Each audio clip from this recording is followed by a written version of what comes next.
Last time I checked, hindi po ako doktor, pasyente lang po. Ayan. But hindi po ako nag-AUP. I never had the privilege to study in an Adventist institution. I was converted in 1997.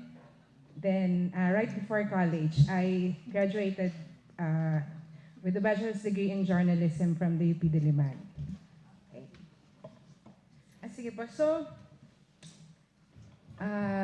yung po kasing, tinanong ko po si Pastor kung ano po yung focus ng ating sessions at parang lumalabas po, introduction, parang overview, baka po magkaroon sa inyo ng interest, pwedeng i-pursue through more tailor-fit seminars. Kung mas gusto nyo pa talagang magsulat further, may mga seminars na gagawin for developing that skill. But hindi rin po kasi ako fan ng lecture. I've been lecturing. Sa PPH po ako nag-work for 2 years before moving to Channel 7. I've been lecturing since 2002 sa mga Adventist events. So for SSD, for Dr. Catolico, for Lolo Fair, Pastor Fair, the late Pastor Fair, and ito nga po, bagong partner, si Pastor Orbe. Yan. So, para po medyo mabuhay yung ating mga isipan, simulan po natin sa isang maiksing quiz. Okay. Kasi po yung topic po na binigay sa akin is print. So parang magandang balikan, how did print come into play in the pioneering days of our church? Kung maalala niyo po, alam ko marami sa inyo familiar, diba? Kung paano nagsimula yung Seventh-day Adventist Church. By the way, ilan po dito ang pastors? May I see the hands? 1, 2. So, can I assume na the rest po, church members na communication officers? Okay. Sige po. So, simulan po natin. 10 items lang po ito. Number 1, ano po yung kauna-unahang Seventh-day Adventist publication na print noong July 1849? Number 1. Ito po ay pinakaunang Seventh-day, although hindi pa, 1860 pa naging Seventh-day Adventist. Noon pong 1849, yung atin pong pioneers, meron po silang niluhuran. Pinagdasal po na ito, nilatag nilang ganyan sa floor, tapos pinag-pray nila. Ano pong tawag dun sa, tract na yon, yung publication? Pakisulat po, quiz po ito. Number 1 po yun. Number 2, ano po yung topic noong number 1, noong first volume? Yung volume 1 po, noong sagot sa number 1. Ano po yung topic? Number 3, sino po yung nagsulat?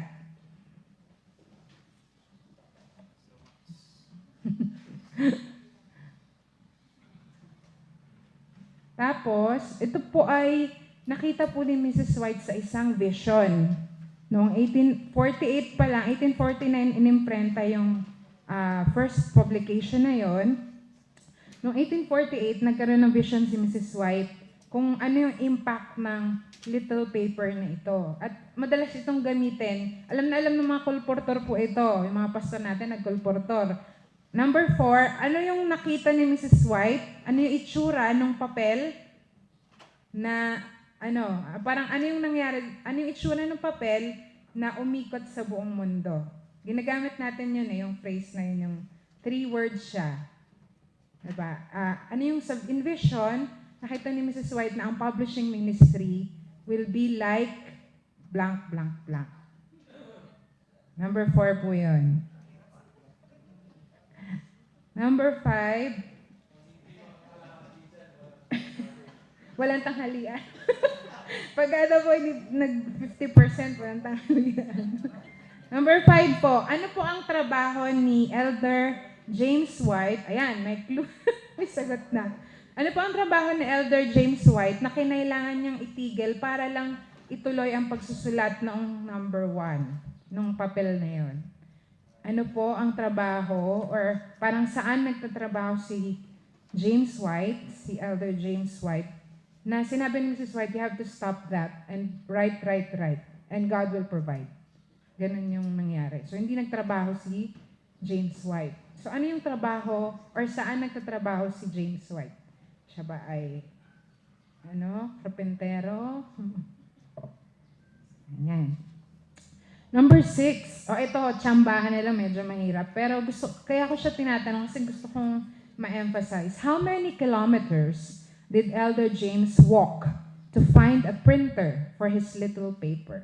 How many kilometers did Elder James walk or had to walk to find a printer ng isang tao na magpiprint or isang machine na magpiprint ng kanyang little paper? Okay lang po yan. Mahal pa rin po tayo ng Diyos. Oo. Oy, nagsabi po si Pastor Jones, meron daw pong award. Top score. Number 7 po. Medyo madali-dali. Aside from yung little paper na sagot sa number 1, ano pa yung isang papel or paper or publication magazine na sinimulan din ni Elder James White?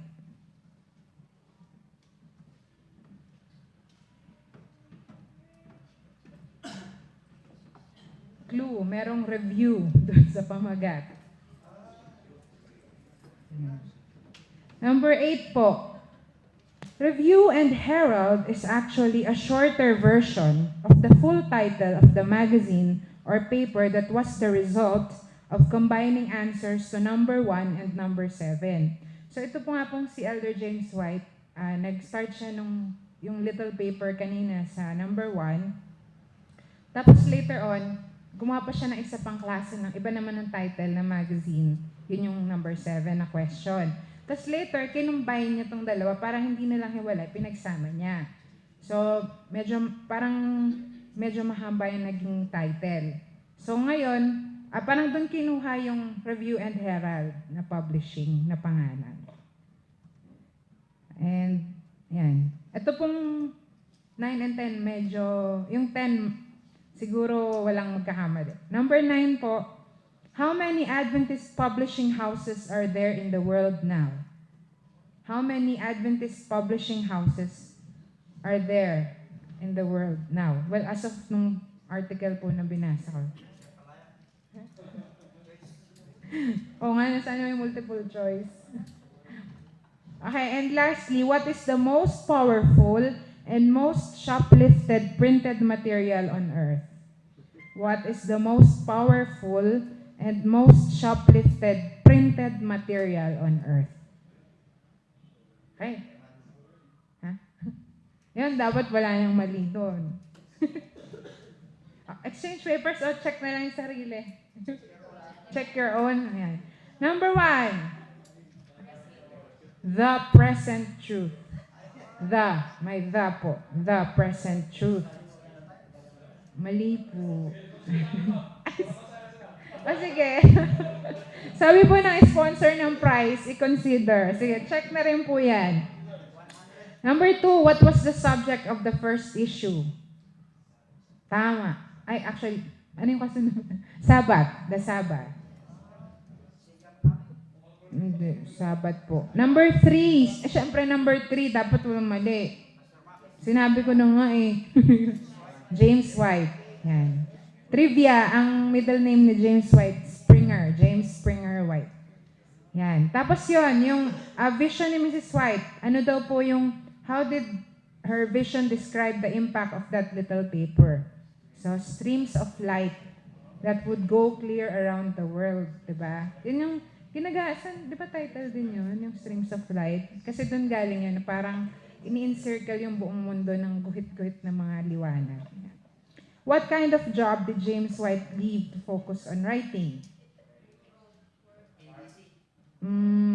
Farm. Siya po ay magsasaka. Number 6, manager sa ABC, HATS. How many kilometers did he walk? Nilakad niya, grabe, nilakad niya po. Hula. Lower. Higher. Lower. Nasa 12 na eh. Higher. 13. 13 kilometers po yung nilakad niya para lang makahanap ng mag-imprenta ng kanyang ginawa. So, wala siyang trabaho, tinigil niya, sabi ng asawa niya, write.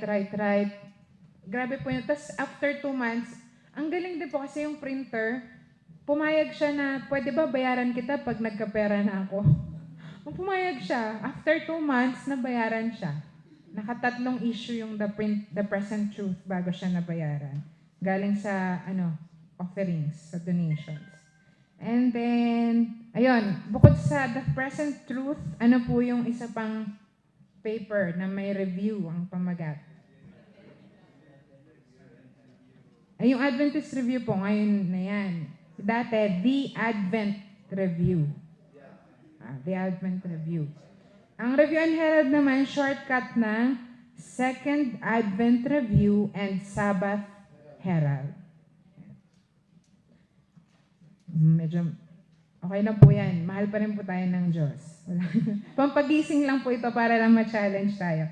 How many Adventist publishing houses meron tayo ngayon? 2,000, grabe.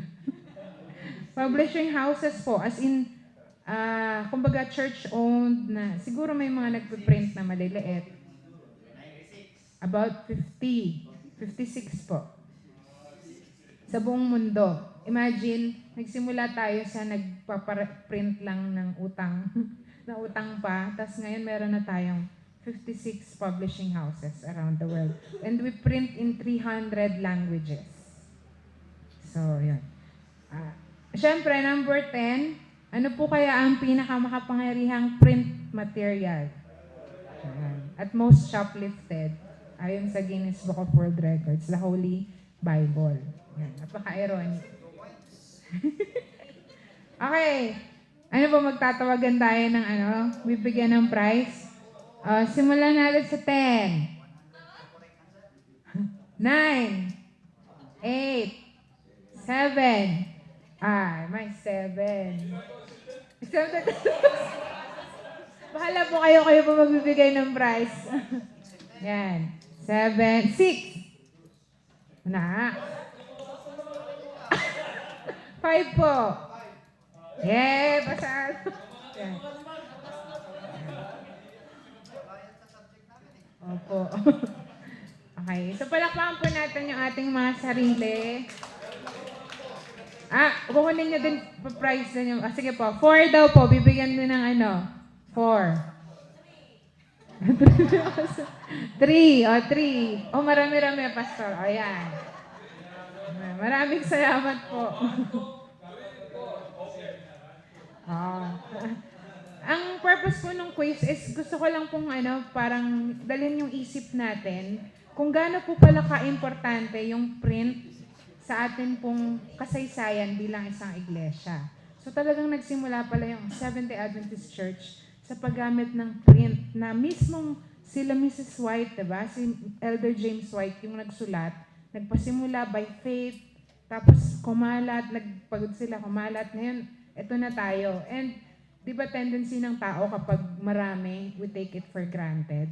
Ayan. So magandang balikan na hindi po yung ganun kadali. Kumbaga, we've come this far by faith. So, magandang bumalik. Yan. So, dadako po tayo dun sa, gusto ko naman po kayong marinig kasi ayoko po na ako lang nagsasalita. Meron po ba dito na-convert through literature? Ayan, si ma'am. Yan. Gusto ko po sanang, kung pwede niyo po i-share kung paano po kayo na-convert. Sisimulan ko po muna dun sa aking story para lead by example.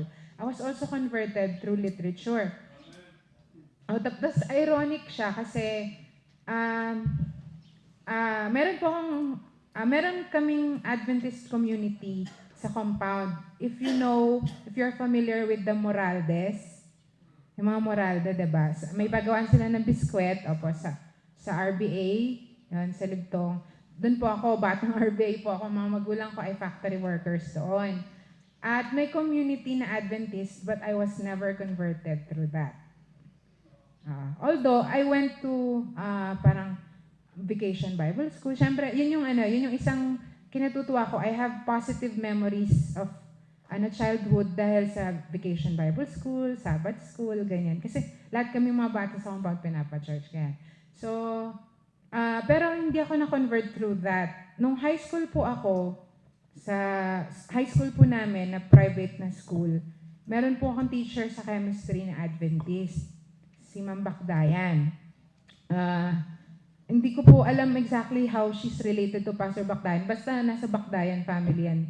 So, ang asawa niya yung Bakdayan. So, si Ma'am, ano pa yung pangalan niya? Basta kami si teacher ko siya. Tapos, mahilig siya magbasa ng libro. So, na-curious ako sa mga binabasa niya. So, humiram ako. Yun. So, ang unang-una ko nabasa, Prophet of the End, yung title. Tapos, ang una kong nalaman na doctrine, si Mrs. White. Di ba usually, pag nagpa-Bible study, last si Mrs. White. Saan baliktad? Nauna yung parang story ni Mrs. White, yun yung nag-intro sa akin na nabasa ko yung mga visions niya. Tapos, galit na galit ako nung na-realize ko na all this time niloloko ako ni Satan, na hindi pala Sunday yung Sabbath. Kasi, ano po ako parang devout Catholic din, kumakanta sa choir, nagbabasa dun sa yung mga first reading, second reading, ganon. So, doon nag-start na humiram na, nagbasa na ako ng mga patriarchs and prophets, steps of Christ, mga ganon. So, ako po talaga ay bunga ng literature din. Kaya malapit sa puso ko personally yung paggamit ng printed material. So, let's hear another conversion story through Sister. Ayan. Sige po.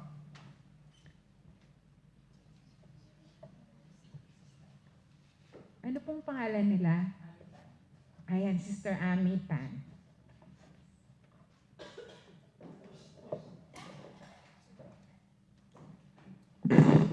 Good morning. This is unexpected. Anyway, I'm Ami Tan of Baguio City. In 1981, a literature evangelist came to my office. And he was very shy, and he showed me the Health and Home magazine. So I bought on a monthly basis. The following year, he came back. So I bought the whole book. Hindi pa book bound. Inabot kami until 1983. So 81, 82, 83, I had been subscribing the Health and Home. Then my office mates warned me, mag-ingat ka, baka ma-brainwash ka niyan. Bakit? Religion yan. I'm not interested about religion. I was interested about the issue of motherhood because I was a young mother then. And I didn't know how to become a mother because I was an orphan. And then anyway, after 2000, that was 1981. Then 1992, I had to come home to Baguio because my mother-in-law got sick and my husband is a Chinese Igorot my husband is from Sagada. And I'm from Manila. So, when I was new here in Baguio, I had to look for a church. I have discovered by accident that my Catholic church, which my church by birth, is not the real church. When I was confessing at the priest, and he would just tell me, just say 10 Hail Mary, 1 Our Father, and glory be. Then I go back to my sin and again, so it keeps on repetition lang, and there is no true repentance. So I said, ito ba yung church ni God? Ba't ganito? Parang walang life. So I started looking for a church, but I got tired. I enrolled in Grace Bible School. Naghanap ako talaga kung saan ako napunta. Until such time na I was a busy career woman and a mother, I stopped looking. But when I came to Baguio, I was invited to attend the Tanya Retreat House by a sister. And I came in nighttime. I saw this place, but there is no sign. So I didn't even know that this is a Seventh-day Adventist house. That was way back 1992, after 10 years. 1996,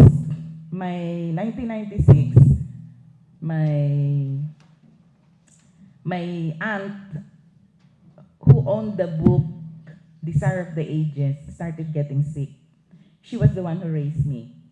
And she is not even a Seventh-day Adventist, but she kept on buying also from a literature evangelist.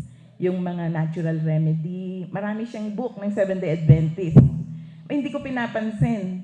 But in 2006, she died.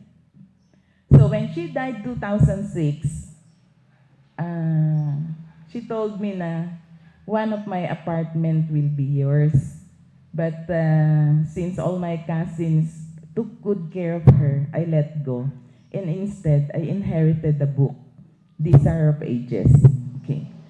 So, 2006, I started reading Desire of Ages. And after reading Desire of Ages, I started looking for church again. And I didn't know what I'm looking for. Basta church hopping ako from one church to another. And then my church, which is Baguio Christian Church, questioned me, Tita, you will be in charge of the prayer ministry. You cannot be church hopping. Kung amin ka, amin ka. You have to choose. Sabi ko, I'm looking for something which I do not know. Can you bring the book that you are using in your quiet time? We call it quiet time in my previous church.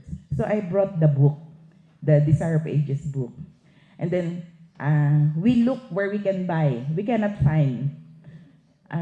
It was not my habit kasi to look at yung details. Nakalagay nga dun sa baba, liit-liit naman, di mo halos mabasa ang Seventh-day Adventist. Anyway, I didn't know it was a Seventh-day Adventist book. So, we Xerox it. We Xerox it and use it in the church. And we became prayerful, powerful, and really amazing. How it can, ang group ko kasi, we are the power moms ang tawag sa amin. Kami yung mothers with non-Christian husband because we cannot bring our husbands to the church. So, yung group namin, we really read Ellen White's book. And then that was 2006. And may nakita akong church dito sa teacher's camp about the Holy Spirit. It's the Aldersgate Conference. Nag-walk-in ako, it was a Methodist church. So napunta rin ako ng, short lang naman, Methodist. And then I have learned that the women there are teaching. So I was interested to teach. But then, 2000, that was, 2006, 2009, I have a major operation. I almost died because of my gallstone. I am very fond of reading natural healing books. And before I knew SDA, I had been reading the books of Ellen White. And our leader in the church would invite us to her house about natural remedies, and we would use the books of Ellen White again. So we used the herbs of Ellen White, we used her books. And then when I was managing a school directress, I was using the book of Ellen White. I didn't even know she was the author. It was a very small book, child guidance. So when I stopped working because I got sick, I became my granddaughter who is studying at SLU University, grade 1 lang. And they chose me to become the chairman on family values and spirituality. We use the book of Ellen White, the child guidance. We never bother about the author. We're just interested with the contents of the book. So Ellen White has been visiting me for the past 30 years, off and on. And then after that, I think 2009, when I was operated by BGH, I don't have money. So, nandun ako sa ward. In the ward, libre ka ng room, pagkain, and even the doctors are free. But, you have to pay for the medicine. And my medicine costs 3,000 a day. So, my husband has to find ways how to... 21 days ako dun. Yeah. Because it was really a 50-50. So, when they told me na, Mother, 50-50 ka, pirmahan mo na yan, wag mo na hintayin ng asawa mo. Because my husband was in Sagada, and I was alone in the house. A friend brought me to the hospital. Sabi ko talaga, oo ma'am, bukas wala ka na pag hindi mo pa pinirmahan niya. So my liver, my internal organs are all crying. I had to submit, I had to sign. And then I started evaluating my life. Sabi ko, Lord, have I followed you? Did I really follow you? What did I not follow? So if you are about to be dead, what will you do? What is the fastest way to evaluate your life? The 10 Commandments, right? So isa ko na yung 10 Commandments. Where did I go wrong? Sabi ko, nagrepent naman ako lahat dito. Sabi ko gano'n. Pero hindi ko alam kung saan kita nasunod. I was overweight, so they had to reduce me for a week before I got operated, so I had time to talk to God. So, sabi ni, it entered my thought. When I say, sabi ni God, it entered my thought. You have to suffer. Because if you will not suffer, you will not appreciate your discovery. Oh my God. Sabi ko, ayoko. Sabi ko, I do not like to discover anymore. I was then 55 years old. Never mind, sabi ko, just take me. Kasi, too much pain. Too much pain. That you can hear your liver crying, your kidney suffering, all your internal organs inside your body are really crying out loud for death. You will wish for death. You will wish that you have never been born if you have experienced that medical suffering inside that operating room. Grabe talaga. Since it is a ward, I had been hospital for many times, pero hindi ko na-experience yung pagtusok ng spinal column mo, isa-isa. Isa-isa. So talagang excruciating pain. I have never experienced such excruciating pain. I would really, Lord, kunin mo na lang ako kaysa ganito. I do not like to live anymore. So that you will remember. Because if you will not suffer, you will never remember. So anyway, nung nakatulog na ako, mas mahirap pagising mo because there are 3 tubes inserted inside your body. And you have to carry that tube for a month. And then the doctor said, if you will not turn pale, kung hindi ka manilaw, tatanggalin. Pero pag nanilaw ka, hindi tatanggalin. Sabi ko, Dok, ang ibig niya sabihin, kahit dala-dala ko to. Everyday, dala-dala ko. Nakatira ako sa bangin. So, aakit pa naog ako, nadala-dala ko yung tube ko.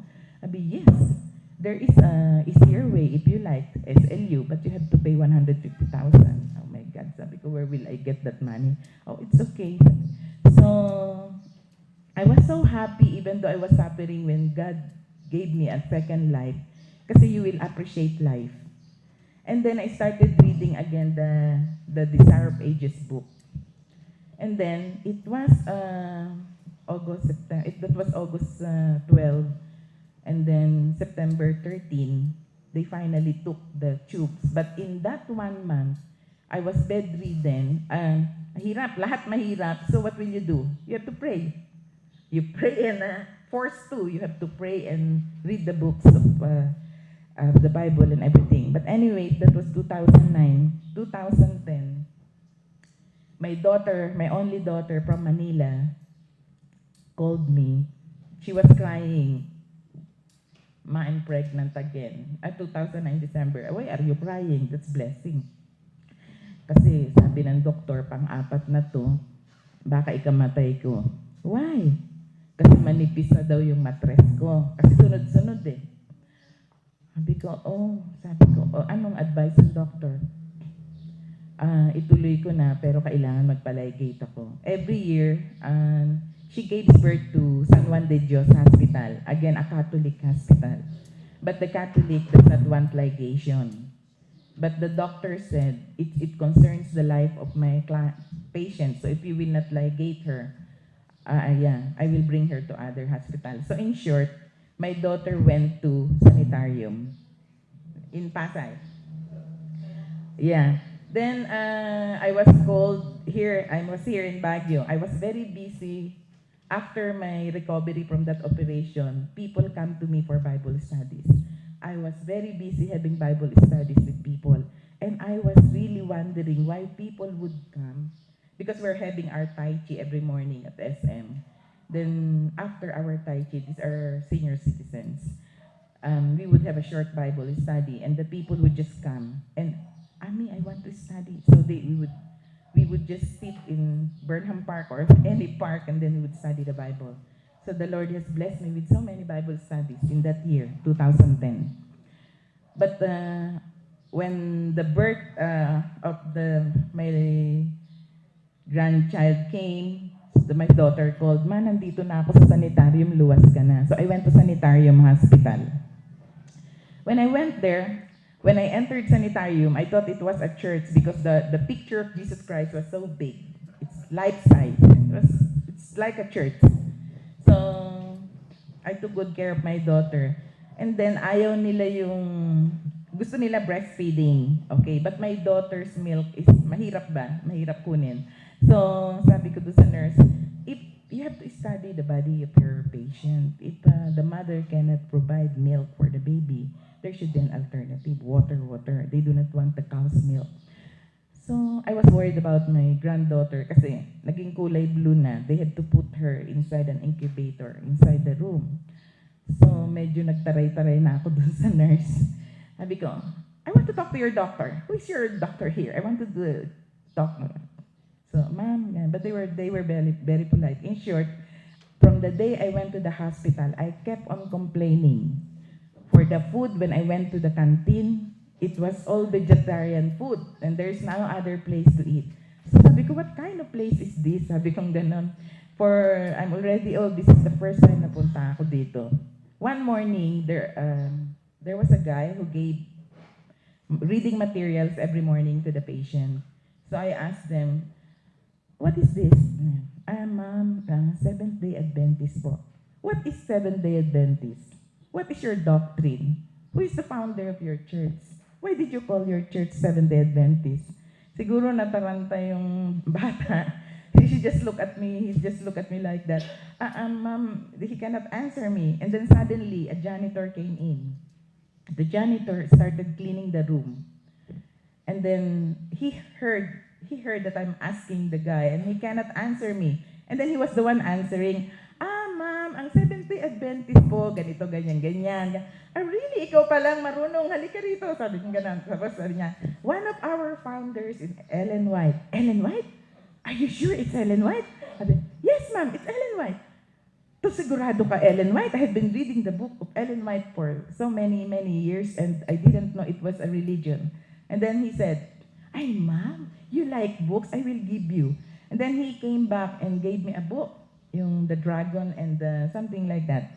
And then this janitor kept on texting me. No, not yet. That was Thursday. And then Friday, we were about to leave the hospital. My daughter asked me to inquire about the bills. Kasi, "Mama, bakit naman 3 days lang tayo, 100,000 plus ang bills?" Sabi niya, "Masyadong malaki." "Ano? 100,000? Alam mo na yung nanay, ano? Bakit 100,000? "Ito ma, tingnan mo." "Oo nga," sabi ko. So I went down to the accounting office. Sabi ko, "I would like to inquire about the bill of my daughter. Bakit inabot ng 100,000 plus?" "Ma'am, kasi yung room, ganyan, ganyan." Sabi ko, "Why? Assuming if the room is 3,000, when you put the baby in, it's 6,000. Bakit? Pag dumagdag ba ng tao, lumalaki yung room niyo?" I was really so mad. Sabi ko, "You know what? Pag Jesus Christ pa kayo." Sabi ko, gano'n, usurious naman kayo. So in short, I was able to comment nasty things. Kasi I don't like people who pretend to be Christian and yet do not follow the Lord. Sabi ko, ayan, ang laki-laki ng picture ni Jesus Christ, tapos ang ginagawa niyo, mali. That is not good. Sabi ko, you're fooling people, you're deceiving people. And then, sabi nung clerk, "Ma'am, doon na lang po kayo sa BP Finance.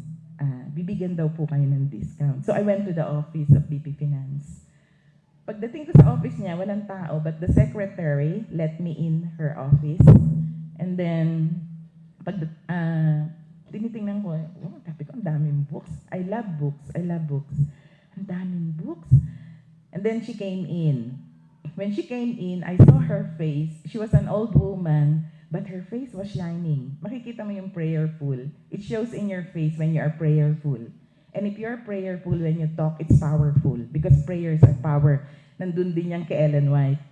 Then, pagpasok niya, sabi niya, "Ay, ma'am," she was very, very beautiful, even if she's very old. Sabi ko, wow, sabi ko, this woman is godly woman. And then when she sat down, I do not know, I asked her immediately, "Ma'am, is it true that the founder of your church is Ellen White? Then she said, she's one of the founders. How did it came about?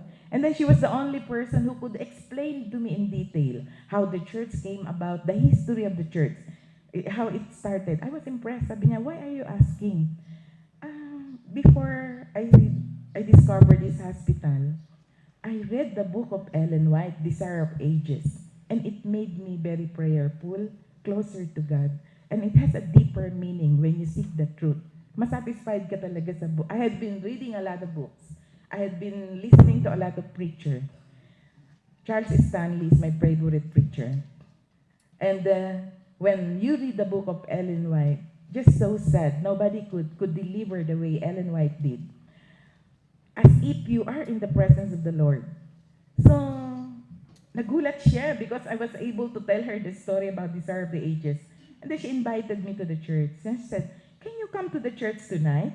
Friday yun. Sabi niya, no, I'm watching my daughter. I will put a nurse there. Sabi niya, I will assign a nurse there and you can come to the church. Really? Sabi ko, but I cannot, I'm sorry, I cannot join your church because our leader in Baguio Christian Church, I have a warning na, excommunicate na ako pag umattend pa ako na ibang church. Sabi, no. Sabi nga na, all you have to do is share to the members that you had been reading the Desire of Ages and tell them what the book did to you. So sabi ko, is that so? Sabi ko, oh, okay, I'll ask my daughter. So that afternoon, Ma'am Wilma sent someone at my room and they brought me to a big church, the Cathedral of Pasay, I think the Seventh-day Adventist church. And then there I had a short sharing about the Desire of Ages. And I was surprised that they don't know.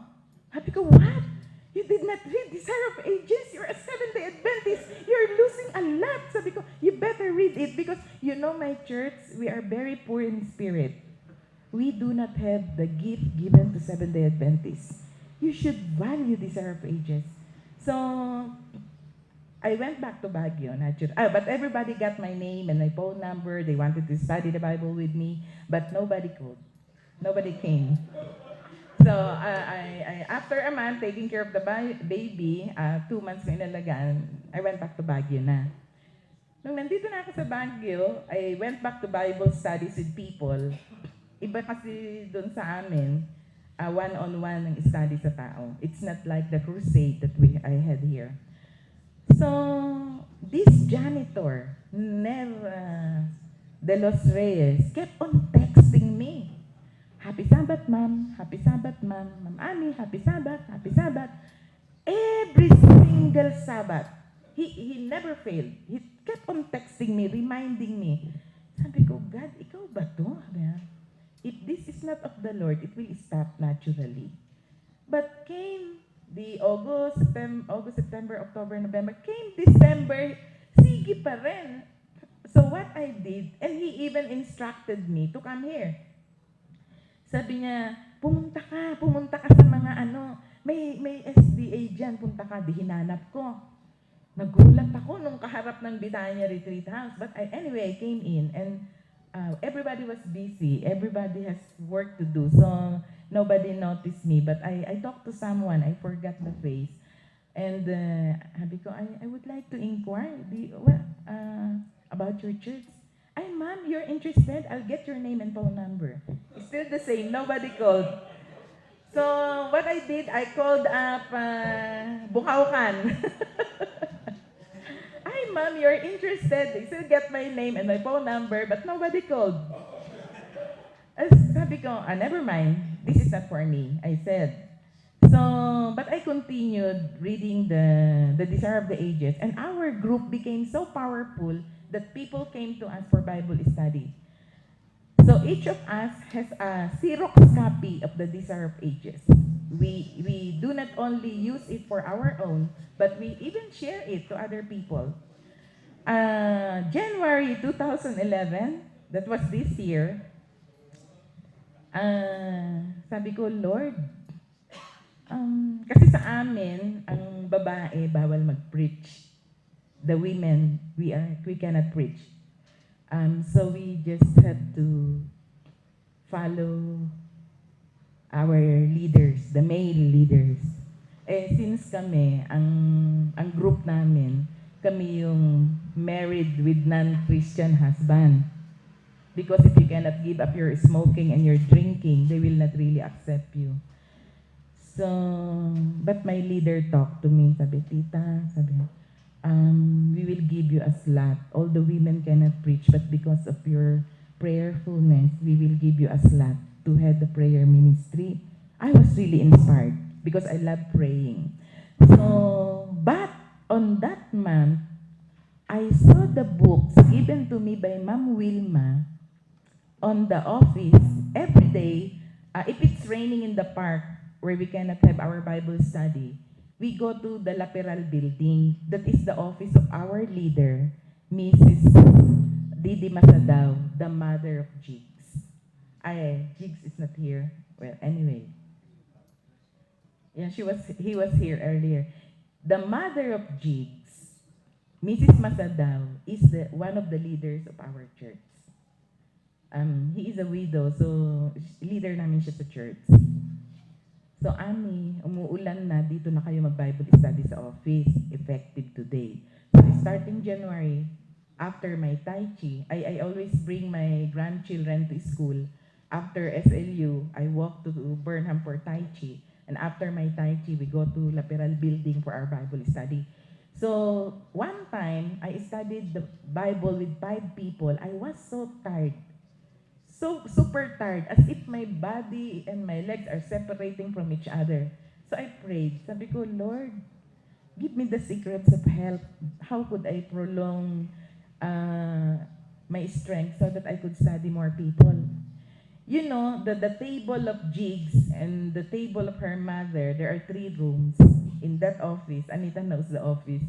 He goes there. Where the table of Jigs, where we have our Bible studies and where we pray with people, I saw the book of Ellen White. I saw the book of Ellen White, the early writings of Ellen White. I mean, whose book is this? Then I ran to my leader, Tita, Ellen White, sabi ko, Ellen White, sabi, ay, Xerox, sabi niya, ganon. So immediately we Xerox it. We are hungry, thirsty, starving for the writings of Ellen White. Xerox, sige, lahat Xerox na naman kami. And then, kanino ba to? I was asking, but the secretary doesn't know. But then, the following day, nag-study na naman kami. Emmy came. Emmy is the wife of Jigs Masadaw. Emmy, kanina to? Sabi nga na, tita, sa akin yan. Ano to, saan galing tong books na to? Kasi yung before we left the hospital, Ma'am Wilma gave me Health and Home, Great Controversy. So many 2 paper bags na books ang binigay sa akin. It was just so heavy to bring to Baguio. I gave it all to my children. Sabi ko, this was the books given to me by the Seventh-day Adventists in Pasay. Then she said, tita, Seventh-day Adventist po ako. You are a Seventh-day Adventist? Sabi ko, meron bang about health? Ay, oo, meron, tita. So, Emmy started bringing the books of Ellen White and I would Xerox it. And then one time, that was February, they told me, tita, gusto mo mata ng health seminar? Sabi ko, sure, I would love to. Sabi, kasi tita, may seminar itong March. About health? Yes, about health. Okay, sabi ko, I would arrange my schedule because I go to Manila every month. And then, but that date, March 14 to something, I had to go down to Manila. So I was not able to attend the seminar. When I came back, it was the last day of the seminar. In fact, I have forgotten all about it. And then, when Jigs invited me to attend the seminar, they told me, it is a health seminar. It is a health seminar because what I'm interested is about health. So that day, again, after 5 people studying with the Bible with 5 people, I was so tired. So sabi niya, tita, gusto mo humabol? May health seminar pa ba? Meron, tita. Anong oras ba yun? Sabi niya, mga 6:30 o 7. Sabi kong ganun. Sige, titingnan ko. Kasi pag gabi na, ayoko na, my eyes cannot see, mahirap sumakayan. It was raining. Sabi ko, anyway, sige, I will come. But when I get home, I was so sleepy and tired. I slept already, so I decided not to come. Jigs called me. Sabi ko, where did you get my number? Binigay ni Mami. Kinuha ko sa kanya. I will not come anymore. Sabi, why, tita? I'm so tired. At saka, paggabi, mahirap sumakay. So, sabi, tita, sabi niya ganun, andito na kami sa bahay mo. Sabi niya, andito na kayo sa bahay ko. Oh, tita, anong church ba ang gusto mo? Mamili ka. So, pinapili ako. Mission House, Tuding, and my first choice was Bukaukan because my house in New Lukban is the closest to the house. Ay, nandiyan ka na ba? O, tita, sabi niya, sabi ko, paano ba to? O, nagpasundo-sundo ka, tapos hindi ka pupunta. Hindi naman ako nagpasundo, sila nagsundo. Pumunta ka na, nakakahiya. So, I went. Anyway, I went. Pagdating sa Bukaukan Church, I was surprised. Ako lang ang nakapantalon. Ako lang nakapants. But anyway, sabi ko, akala ko ba seminar? Sabi ko, oo, tita, may seminar. Eh, bakit simbahan to? Sabi, anyway, I just obeyed them. We got into while Elderly Tucker was preaching, the topic was, there was a help video before the service, but after that, the topic was the unpardonable sin. And then I started questioning the Lord. Ito ba? Ito ba? Ito na ba? Ito na ba? Pero hindi. Pero sabi mo, susunduin mo ako. Sinundo naman ako. Sabi ko, sa sanitarium, hindi mo ako sinundo. Ako nagpunta ron. Pero ito sinundo. Kasi yung isang sign, He will come for me. don't have to look. And then, when Elderly Tucker said, those who will be baptized tomorrow, please come forward. Everybody stood up. Ako, up, down, up, down. I was hesitant. Sabi ni Emmy, tita, hindi ka pa pwede. Sabi, oo nga. Sabi ko, wala pa akong study. Tsaka wala akong kaalaman. At tsaka hindi pwede. Marami akong binabible study ngayon. Ano sasabihin ko sa church? But anyway, Elderly Tucker continued. Then God said, if He calls again, you just listen to Him. You keep your mouth shut and be still and listen to the speaker. And listen to Him. So when He said, the last time He called, Elderly Tucker said,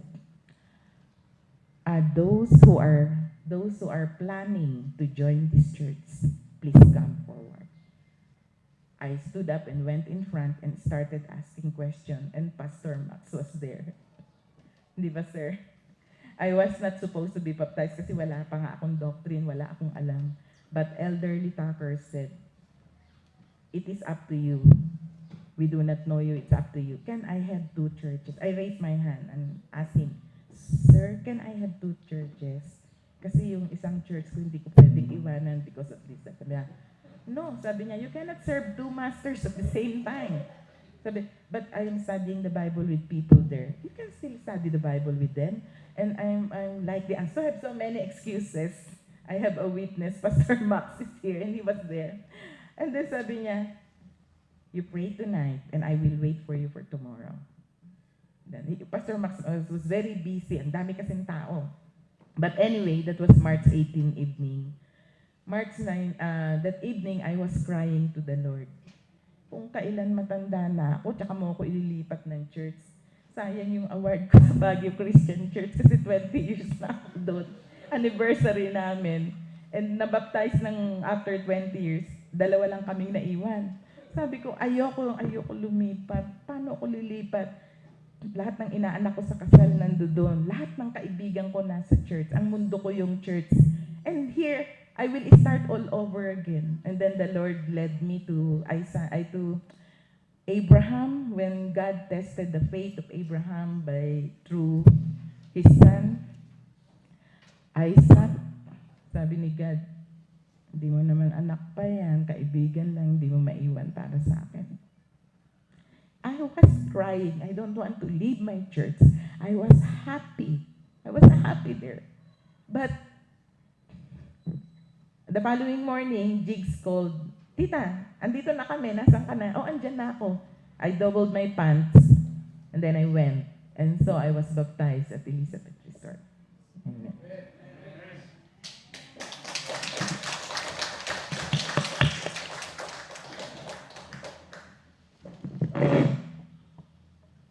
Sister Ami, I'll have the next Mishpa out by October last week.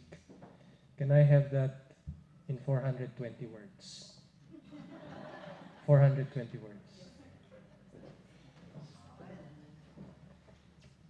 God is so good. Napakagaling po talaga ng Panginoon. He has 1,000 ways to provide for us of which we know nothing.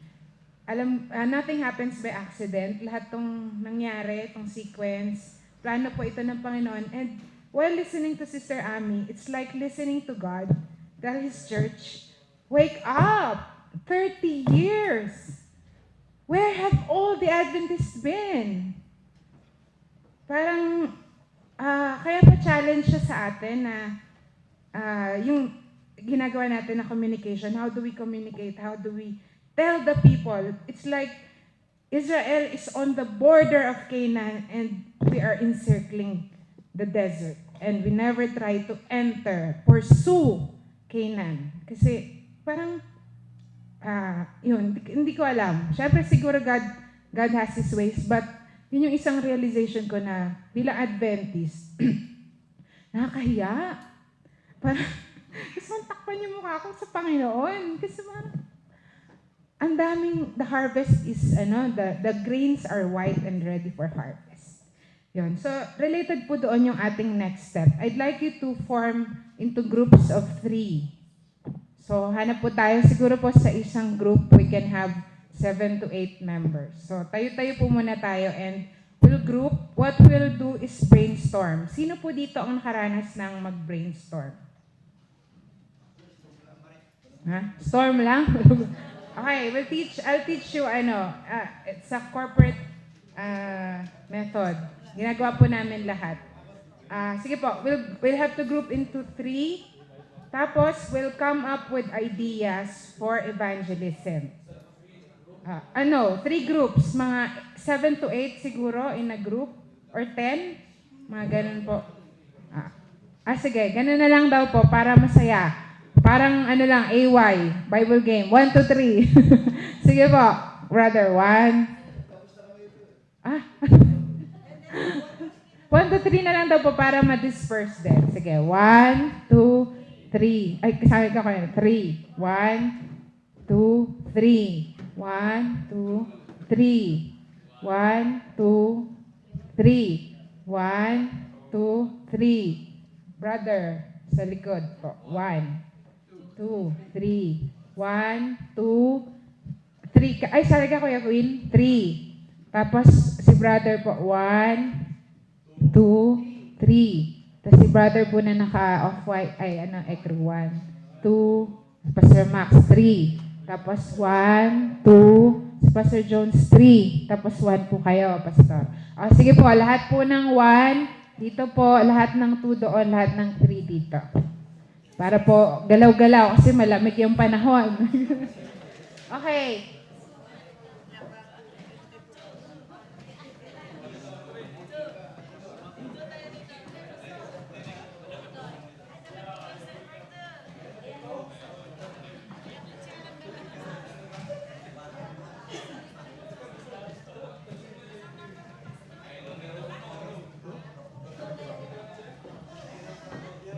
Okay. Ang gagawin po natin, ang brainstorming po is a process of coming up with as many suggestions as possible to solve or to answer a given question. For example, kunyari, I'm a businessman, tapos natatalo yung product ko, number 3 lang sa market. Gusto ko siyang maging number 1. So, what they do sa mga companies po, they brainstorm. They meet, they come up with as many suggestions, creative suggestions, para maging number 1 sila. Ganun po yun. Kasi sa work po namin, actually yung trabaho ko po, naalala ko po yung sabi ni Pastor Tupagan, yung gift of criticism. Gift ko din po yun. Pero yung ako po ay binabayaran para mag-criticize. Ang trabaho po namin is to watch ako po kasi sa News and Public Affairs, to watch News and Public Affairs program programs, sabihin kung anong pangit, anong maganda, at mag-suggest kung ano paano pagagandahin. So, we always brainstorm. Ngayon po, ang gagawin po natin, we need a leader. Parang, ang gagawin natin is parang small group discussion ng AY. So, sino po yung leader ng group 1? Ano pong name? Pastor Cayetano. Okay. Group 2 po. Ano po? Brother Pastor Manuel Mangwag. Okay. And group 3, Pastor Max. Okay. Ang gagawin po ng leader, ganito po. Brainstorming. Ang problem, ganito yung problem. Actually, hindi problem. Challenge. Based dun sa story ni Sister Ami, diba? Taga Baguio po siya.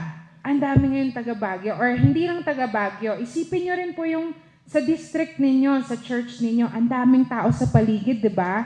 Ngayon, mag-decide po kayo sa group ninyo ng isang klase ng tao. Pumili kayo. Sa dami ng klase ng tao, pumili kayo ng isa. Bata ba? Matanda? Senior citizen ba? Housewife ba? Businessman? Estudyante? So, yun yung unang step. So, group 1, anong pili ninyo? Ano po? Isang tao na tatargetin natin. Anong klaseng tao? Na tatargetin natin ng gospel. Ano po yung, pumili kayo sa dami ng mga tao sa Baguio, isang klase ng tao na dapat communicate natin yung gospel. Senior citizen, maganda po yan. Senior citizen, group 2. Group 2 po. Sige po, group 3 meron na. Anong klaseng tao po? Pumili tayo ng specific kind of person na gusto nating paabutan ng gospel. Business? Elite. Sige, businessman. So, kunyari for the sake of the exercise, Baguio businessmen. Baguio senior citizens. Group 2 po. Government workers. Sige po. Wala pong kahit ano po. Children ba, youth, students, government workers, mga ganun. Ako na pipili.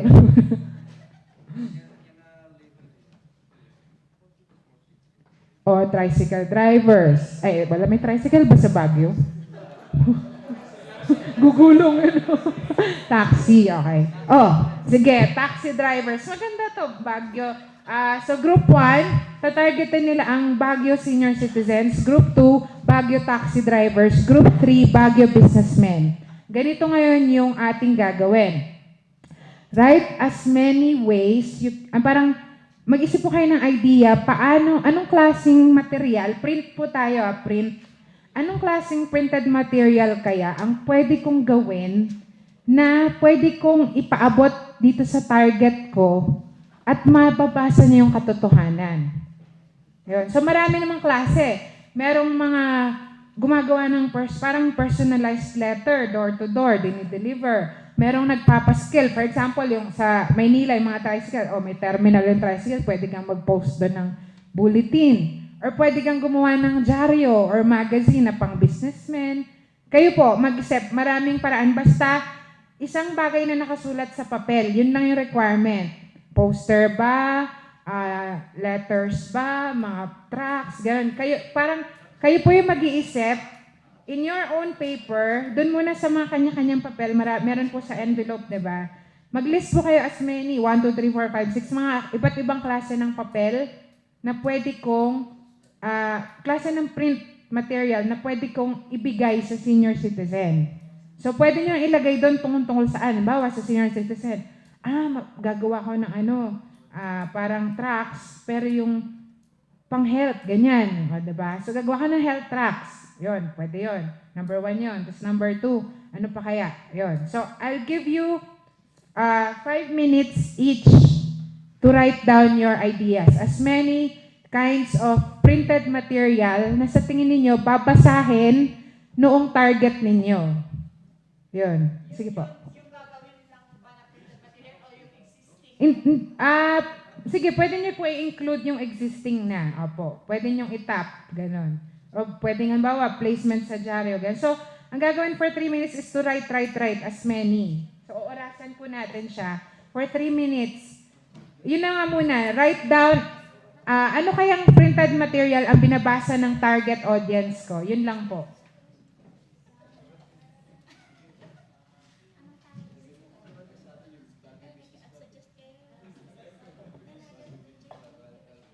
Iksian natin, gawin natin 2 minutes para mabilis. 10:31, 10:33, tapos na tayo. Ano-ano kaya ang binabasa ng target audience ko? Yun yung isusulat natin. Ano kaya ang binabasa ng mga taxi driver? Tabloid, number 1, o number 2, ganyan. Ano kaya ang binabasa ng senior citizen? Ano kaya ang binabasa ng businessmen? Yan. So, write as many. So, write po ito ha. Write. Wala mo nang mag-uusap. Sulat-sulat personally.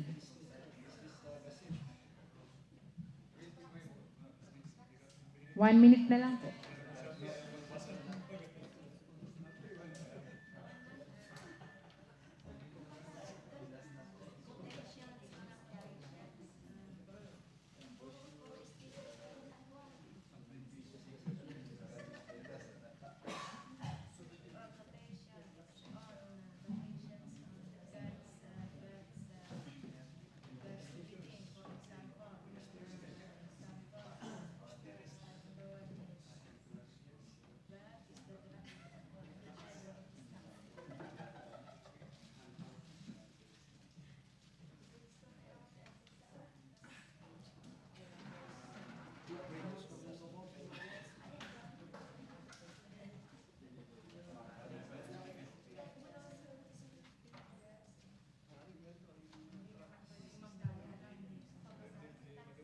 Okay, time's up.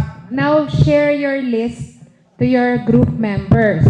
Pagka po, para mabilis, pag nasabi na yung, halimbawa, nasabi na yung tabloid, huwag mo nang sabihin sa list mo, i-cross out mo na. Okay? So, leader, paki-facilitate na lang po na lahat makashare ng mga list nila. Ano lang po, sharing lang ng mabilis.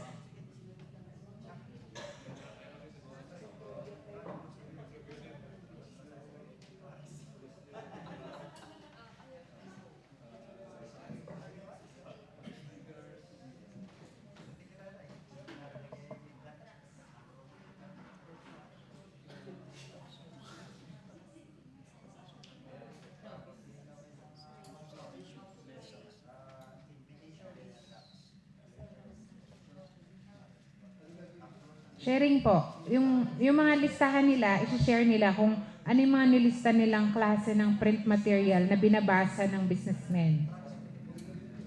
Andiyan na po. Pinag-combine nyo na po. Okay. Sige. Alam na po ng lahat, narinig na po. Pipili po kasi tayo ng isang type. So, siguro po sa group ninyo, pumili na po kayo ng isang item doon. Anong klaseng printed material? Yun po muna. Pili po kayo sa list na yan ng isa. Pagka po mas kakaiba, better. Mas hinahanap ko po yung, ayoko na ng usual magazine, ayoko na nung, kasi ang purpose po ng brainstorming is to think outside the box. Kailangan hindi usual yung maisip, parang ganun po siya. Okay, so pumili po kayo ng kakaiba dun sa list ninyo. Yung pinakakakaiba. Dun muna, wag muna nating planuhin kung anong laman. Pumili muna tayo. So nakapili na po ba? Group 2 meron na. Nakapili na kayo.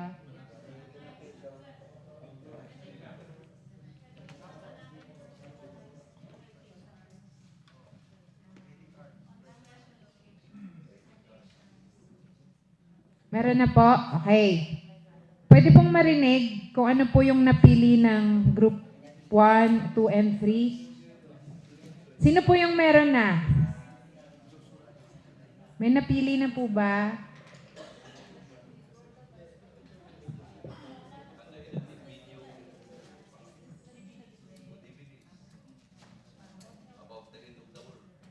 Printed material po yun nasa papel. Printed material. Okay, group 2 meron na po. Isang klase lang po, just give me one kind of printed material. Sa group 3 po. Billboard. O kaya, sige, billboard. Dito po, for businessmen. Billboard for businessmen. Group 2. Group 1 po, for senior citizens. 3. Magbotohan kayo para mabilis.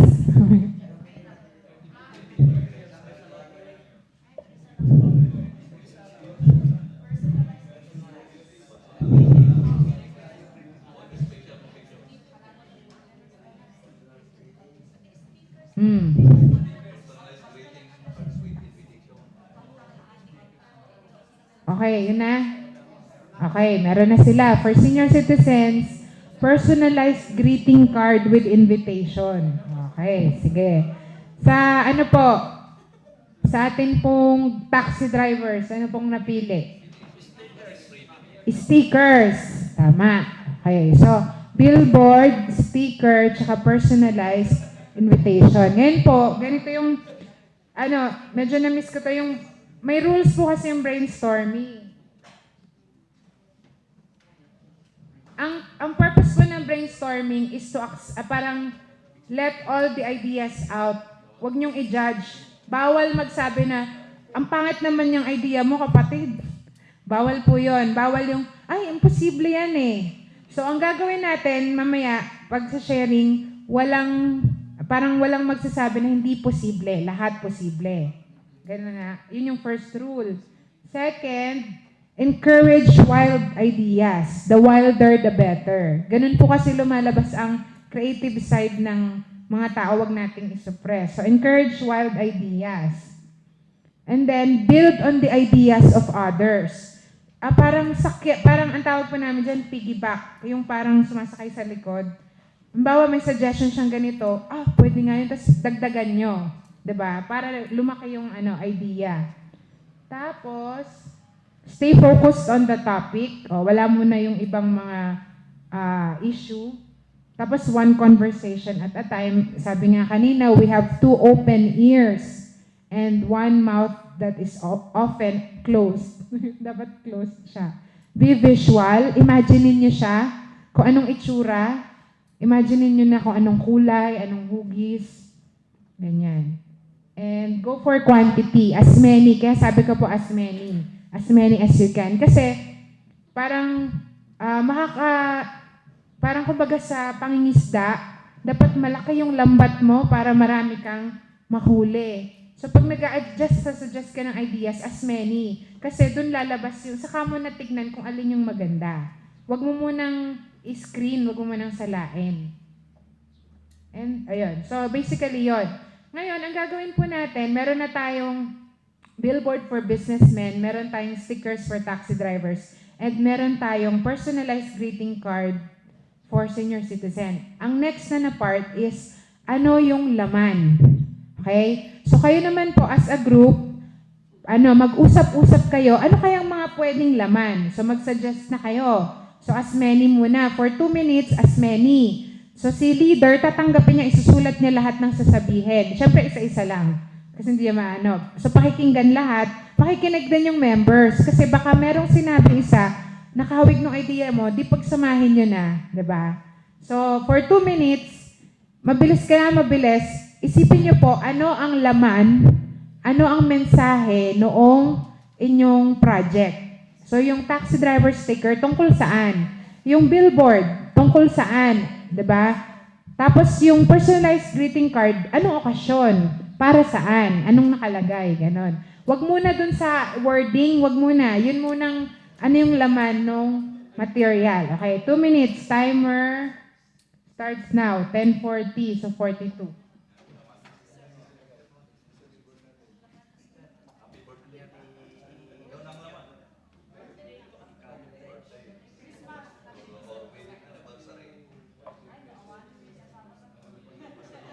Wala pong magbabato, walang kukontra.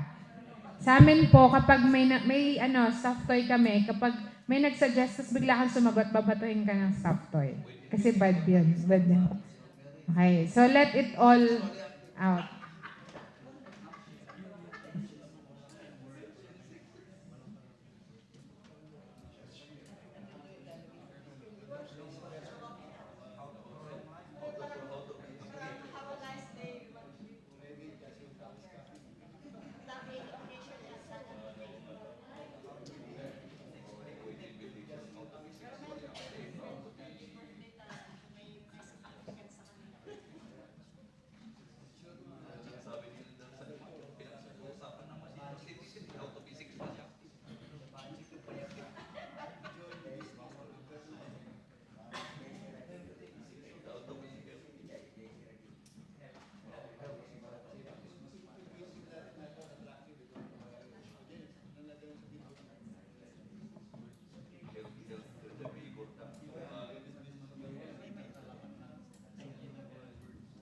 So isipin niyo po yung ano ba yung nasa isip nitong businessman? Saan siya interesado?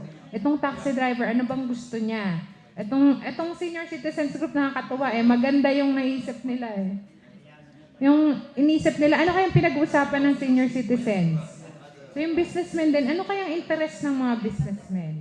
Tapos yung sticker, ano kayang interest ng taxi driver?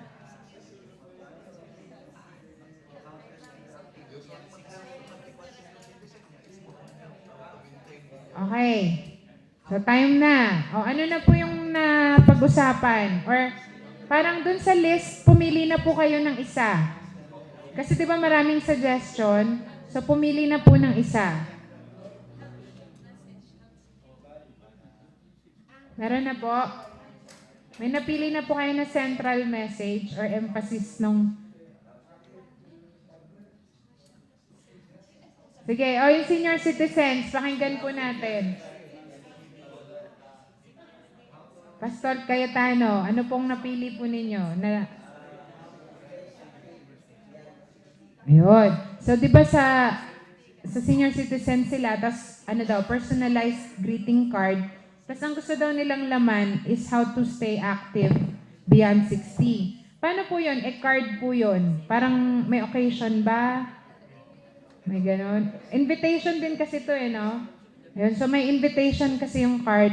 So mag-invite sila papunta dun sa isang event na ang topic ay how to stay active beyond 60. Ayaw nyo na nung kanina, mas maganda yung kanina. How to be sexually active at 60. I bet yung mga senior citizens, kukunin yon.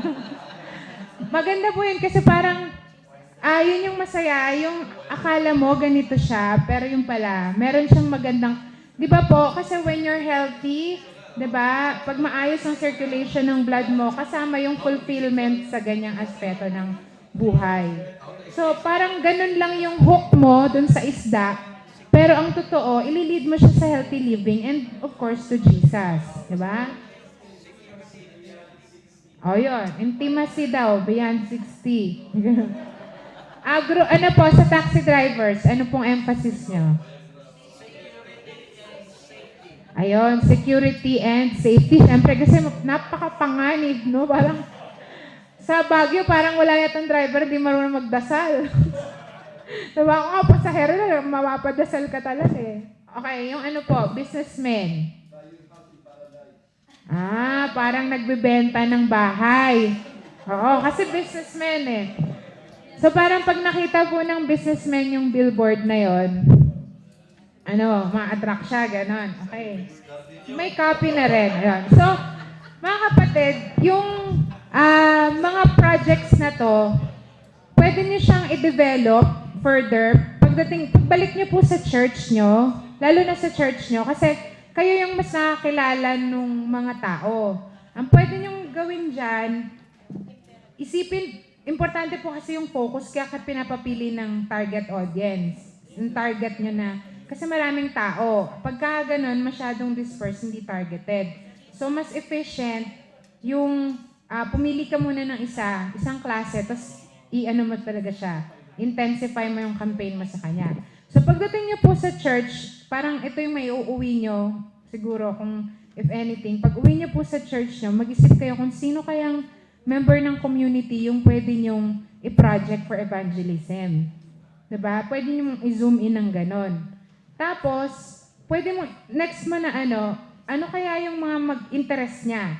So, halimbawa, ito yung mga senior citizens. Ang cute nga nung kanina yung suggestion, obituary. Kasi yung mga senior citizen, yun yung tinitignan yung mga classmate, mga kaibigan. Di ba, ang cute siguro kung biglang pagbukas mo ng dyaryo, nakakita ka ng obituary na generic, na parang isang tao, tapos di ba, usually name, tapos may description. Pwede mo siyang lagyan ng you, parang ganun, obituary, tapos ikaw, tapos lagyan mo siya ng wording na parang, parang ang impact niya, mapapaisip siya kung ano kaya ang nakalagay dito sa obituary na to kung ikaw yung nandito, parang ganon. Diba? Parang nagbabasa ka ng obituary, halimbawa, habit niya talaga, tapos biglang nakita niya na parang ang buhay mo ba ay parang pwede mong iharap kay Kristo, parang ganon. So, hindi nyo alam, evangelistic yun. Kasi it can direct their minds to that, yung realization. Tapos lagyan mo sa baba ng contact details and be sure na pag kinuha niyo yung pangalan at yung cellphone number at i-text niyo talaga at i-text niyo kada Sabado, ha? Yun talaga yung lesson, nakakahiya. So yun yung isang example lang yun, di ba? Na obituary, pwedeng, kasi magkano lang ang magpa-place ng, di ba, obituary sa, have you ever thought of that, na evangelistic method, di ba? Na obituary na nakalagay doon, may catchy word, may catchy na copy na mapapaisip yung tao kung paano nga ba yung buhay niya kung mamamatay siya. Tapos may, doon, pwedeng website kasi modern na ngayon or yung contact numbers. Diba? It's a gateway. Yung personalized card, paano niyo po balak ipamigay? Yun pala, yun yung next na question. Saan nyo paano nyo i-distribute yung inyong, yung billboard, saan nyo itatayo? Tapos yung stickers, paano nyo ipapamigay? Yung greeting cards, diba? So ano yung mga naiisip nyo po? O pwede rin mag-suggest yung iba. So kung halimbawa, ang project natin, gagawa tayo ng parang personalized greeting card para sa senior citizens. Tapos, ang nakalagay doon, ang emphasis nun is being healthy. Ganun, at 60. Kasi talagang yun yung issue ng mga senior citizens, yung health. So, paano kaya siya pwedeng ipamigay? Kailan? O kailan? Kailan ba mayroong maraming senior citizens?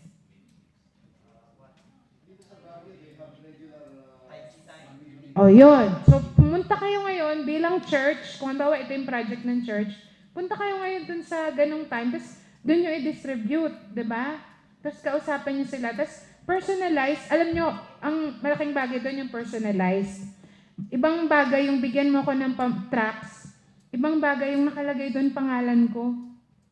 So, baka may paraan na makuha niyo yung names ng mga regular na nag-exercise doon, isulat nyo na yung pangalan nila, biruin nyo, magugulat siya, paano mo nalaman yung pangalan? Para sa akin to. Hindi to para sa ibang tao, para sa akin to. Yun yung value ng personalized na greeting card. Halimbawa, nakalagay, Mr. Max de los Reyes, ganyan. Tapos, you are personally invited to ganyan-ganyan. Tapos, come discover how you can be more, active and be intimate with your loved one, ganyan. At come at this event, ganyan. So, di ba, sa tingin nyo, parang pupunta kaya yung senior citizen? Ang taas, kumbaga, ilan lang yung resources natin, kailangan natin umisip ng paano siya mas magiging efficient. So, sa ganon, instead of just distributing tracts on health, yung ganong approach na personalized, nakuha mo yung list ng mga pangalan nila, or obserbahan mo sila ng ilang araw, check mo yung mga pangalan nila, tapos bigyan mo sila, mas mataas yung chance na darating sila dun sa seminar na gagawin mo. At syempre, health yun, concern yun, malapit yun sa puso niya. Yun yung opening way mo para ma-introduce mo sa kanya si Kristo. So yung stickers, dahil yung taxi drivers, yun talaga yung concern nila, di ba, sa Baguio. So, may naisip na po ba kayo kung anong nakasulat sa sticker? May mga, po? Can we hear? Sige po, opo. ano po?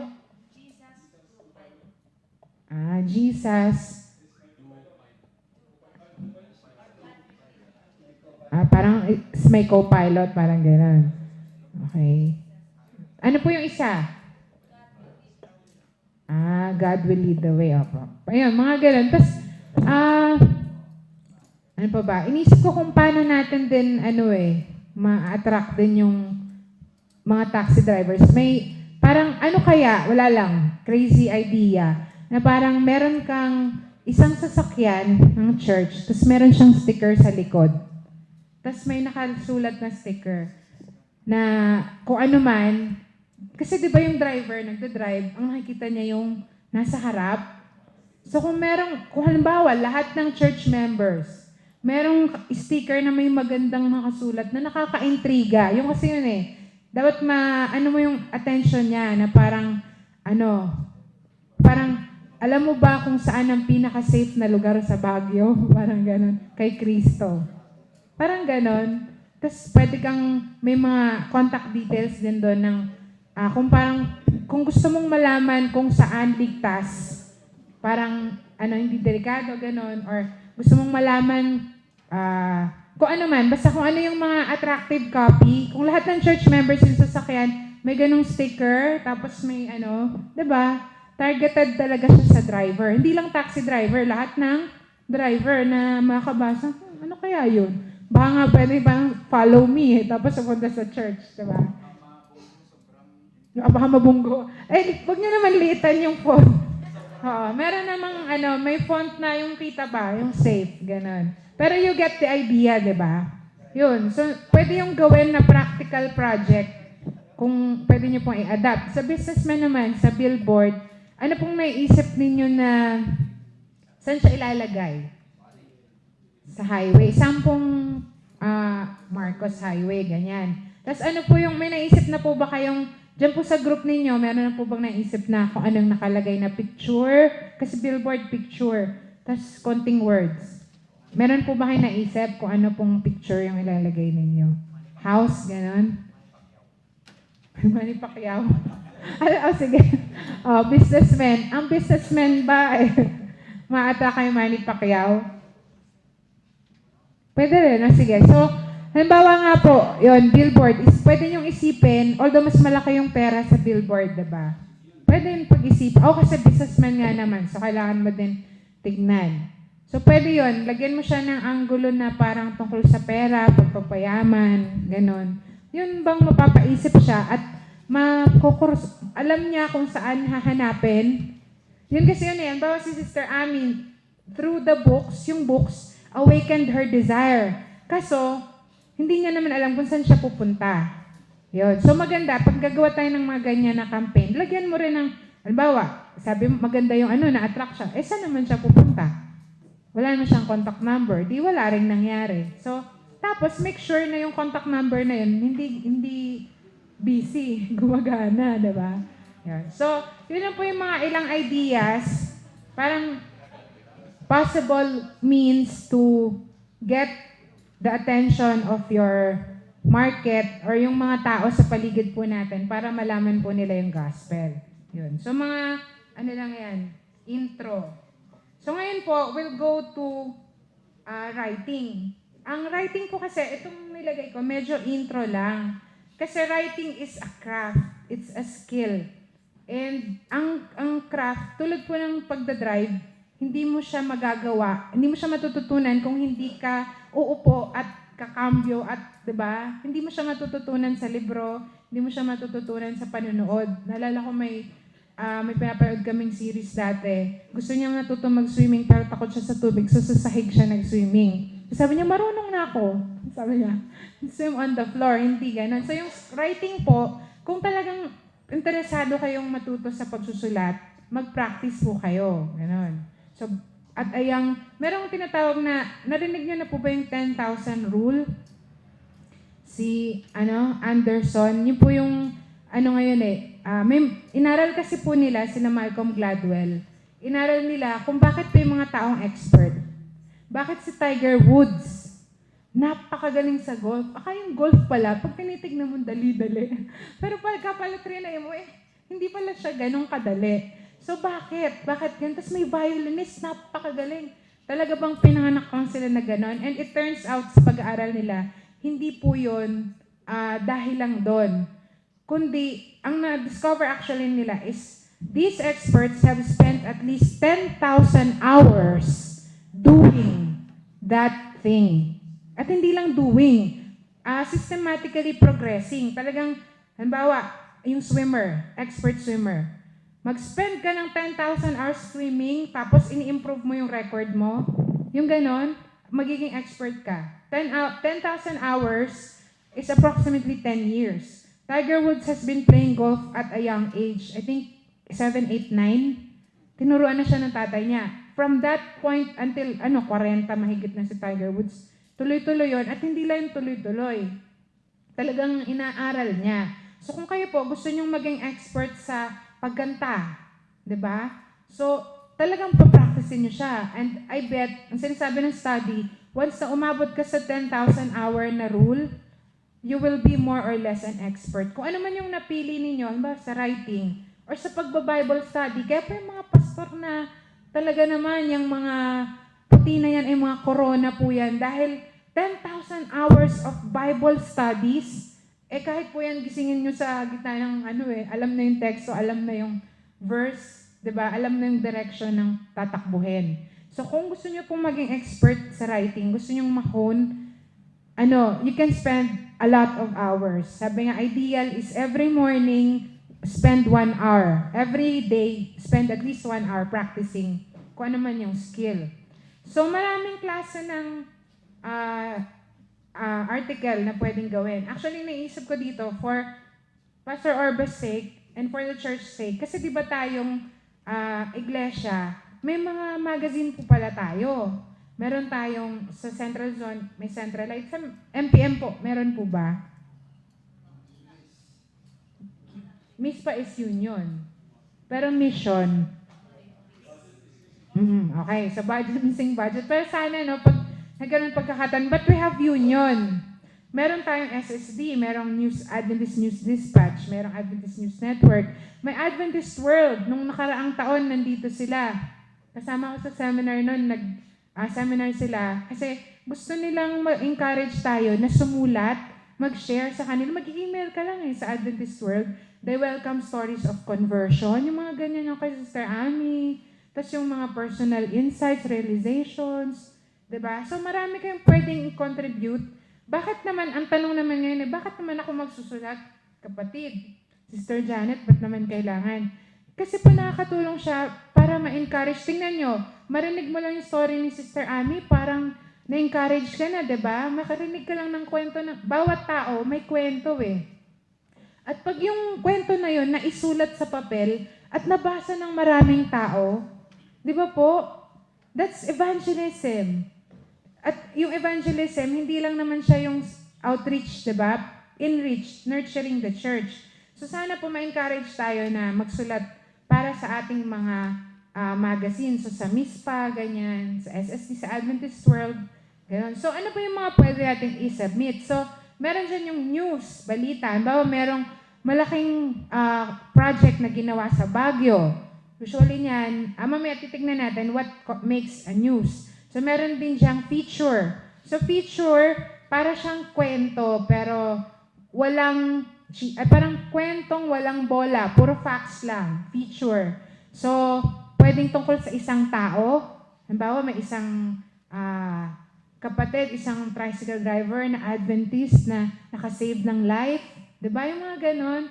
Ang daming interesting na ginagawa. Tapos meron din nga yung isang genre by itself, yung conversion stories. Kasi talagang parang halo siya ng creative writing tsaka ng news, parang feature. Ganun. So yung ngayon, kasi mas sanay po ako din is yung news. Kasi basic din siya.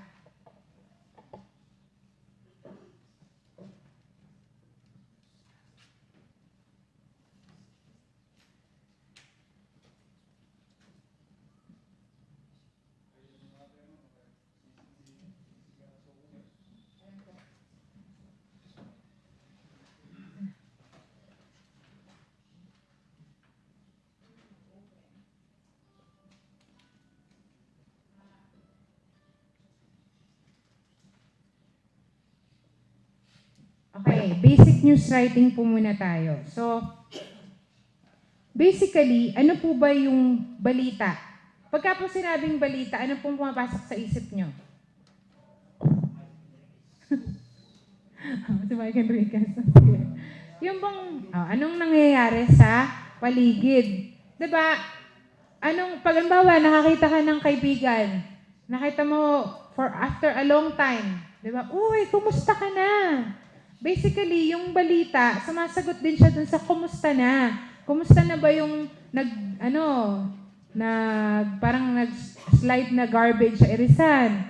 Kumusta ka na, kapatid? Ilan na ba ang members ng Baguio? O kumusta naman yung communication? Para siyang, pag uwi mo sa bahay, tinanong ka ngayon ng asawa mo, oh, sweetheart, honey, kumusta naman yung seminar nyo? Diba? Ganun siya. So actually, hindi mo alam, yung sinasabi mo, yung kwento mo, pwede siyang maging balita. So balita, news is just a story. Diba? It's a news story. So, pero hindi naman pala lahat ng kwento, balita. So, isipin mo din, ano kaya yung mga bagay na pwedeng tawaging balita? Tapos, paano ba talaga sinusulat yung balita? So, ito, overview lang po ito. What qualifies as news? Ayan. So, basically po kasi,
so sabihin niyo po sa akin kung news ito o hindi. The price of oil rose from around 42 to 50 pesos yesterday. News. Okay. Next. Tourism is booming in Bishkek, Kyrgyzstan. Ha? Sige. Mamaya po, alamin natin yan. Sige. Ang context para sa mga Pilipino. Okay. So, tayo, sa atin, ng mga Pilipino, sabihin niyo kung news siya o hindi. So, ito po, news ba siya sa atin? Hindi. Ito. Dr. Jose Rizal was shot at Bagong Bayan. History. So, not news, diba? My brother, Raul, turned off the lights. Not news, diba? Okay. Dr. Ramon Bautista discovered that bacteria cause infection. History din yan. Although, well, discoveries in general. Pero ito kasi, tagal na yan. Parang Jose Rizal lang din yan. And historians recently discovered that Andres Bonifacio died of poisoning instead of gunshot wounds. History ba siya? News siya. Okay. Sige, mamaya. News po yan. Although, panahon ni Rizal yan, meron siyang news. Sige. Port authorities confiscated tons of powdered milk contaminated with melamine. News. Okay. So parang parang pag binigyan mo ako ng isang bagay, parang masasabi naman natin, 'di ba, kung balita ba 'yan o hindi. Pero hindi lang natin alam pag tinanong bakit siya balita, 'di ba? Hindi mo lang nare-realize kung bakit. Ito, after a year of floating in the Pacific, eating raw fish and drinking his urine, a Filipino fisherman was finally rescued. News. Mang Tibo left his wife for another woman. Not news, not news. Yan. Ito, free Wi-Fi is now available on the International Space Station. Advertisement. Not news, depende yan. Okay, bakit? Isa-isahin po natin. Teka. At kasi ito ay lecture ko sa mga bata. So, dapat yung nagsusulat ng news, daan ako na rin, curious siya, humble, kasi ini-edit yan eh. Minsan di mo na makilala, ako ba nagsulat nito? Parang hindi naman ito yung pinasok ko sa Orbe ah. Bakit na lumabas sa Mispa? Hindi na. Kailangan po humble tayo kasi ganun talaga. Parang kailangan nagtutulungan. Ganun po kasi sa pag-print.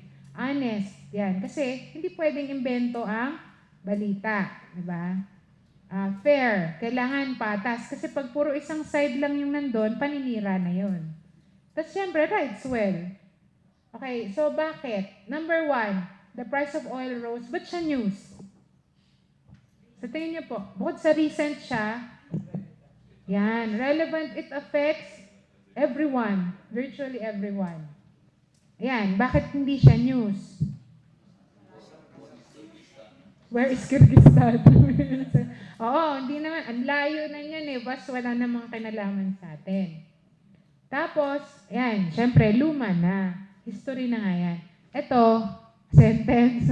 Parang irrelevant siya. Parang, ano ngayon? Parang, kung pinatay ng kapatid mo yung ilaw. Ayan. Tapos ito, luma na rin.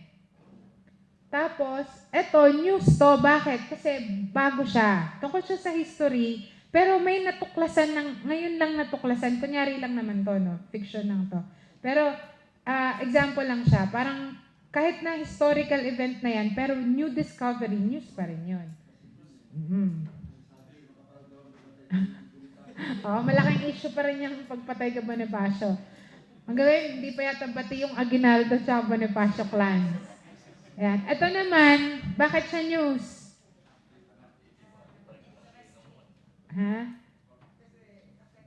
Yan, affects us. Lalo na children. Usually, pagka children yung involved, mataas yung niyan eh, relevant sa atin. Kasi, parang meron tayong, it's built in us to care for the children. Yan. Tapos yun, so impact din. Kasi lahat ng baby pwedeng Ito, bakit siya news? Ano sa tingin nyo? Anong meron dito sa pangyayari na ito? Bakit siya karapat dapat ibalita? Human interest. Miracle. Kakaiba siya. Diba? Kaya siya karapat dapat ibalita. Kasi grabe, pwede pala yun. Oo, good news. Good news na parang depressing nung sa kanya. No? Pero ito po, totoong nangyari to. Totoo yun. Galing yun sa Ito, hindi rin siya news kasi tulad nung it's irrelevant to us. Diba? Yan. Tapos ito, depende to. Kung sa atin na nandito, parang, naman, kung may wifi sa internet, hindi mo mapunta doon, di ba?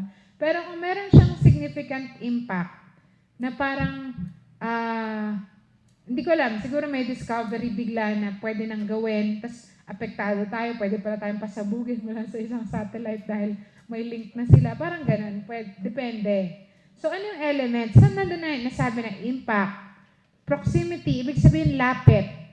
Kapag mas malapit, mas mas may impact din nga sa'yo, di ba? For example, nasa Baguio ka, tapos, or nasa Pilipinas ka, tapos sobrang layo. Pero kahit halimbawa sa Cotabato yung pagsabog, it's still news to us kasi kapwa natin yung Pilipino, parang may ganun, may connection. So, basta may connection, pwede. So, timeliness, syempre, dapat bago siya. Kung hindi, luma na siya, hindi siya news. Prominence, yung mga sikat na tao. Halimbawa yung Mang Tibo, left his wife. Kung yung Mang Tibo, pinalitan, ginawang Manny Pacquiao, left his wife. O, news na ba siya? Okay, news na siya. Kasi si Pacquiao yun eh.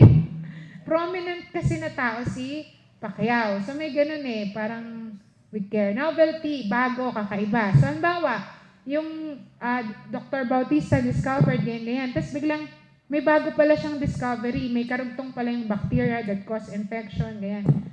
Yun. So, baka pwede siyang news. Which, bigla ko lang naalala. Alam niyo po ba yung concept ng prion?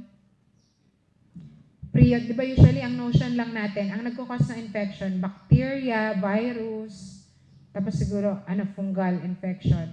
Pero there's such a thing as protein infection. Yun ng Alzheimer's. Ang prion, very interesting to, pero recently ko lang nalaman, yung prion, isa siyang baliw na protein. Basically, parang cancer, baliw na cell.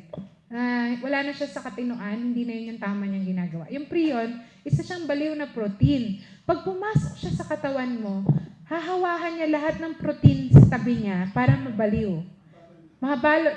Ganun po ang nangyari sa mad cow. Pag kumain ka nakakain ka ng protein ng baka na may mad cow, infected din siya ng prion. Pag pumasok yun sa katawan mo, lalo na sa brain mo, may baliw na protein dyan. Kokopyahin siya ngayon ng mga katabi niya. Hanggang sa dami sila. Kaya yung brain ng mad cow patient, para siyang sponge pang hugas ng plato, butas may malalaking butas. Nagkaroon ng space, nabutas yung brain. Kaya nga spongiform bacteria. Yun. So, meat eating po. Yun. Anyway, yan, conflict, away. Kaya yung mga away, balita siya. And relevance, lagi naman yan nasasabi. At usefulness, kung may application siya. And then human interest. Ayan. So, pumunta na tayo sa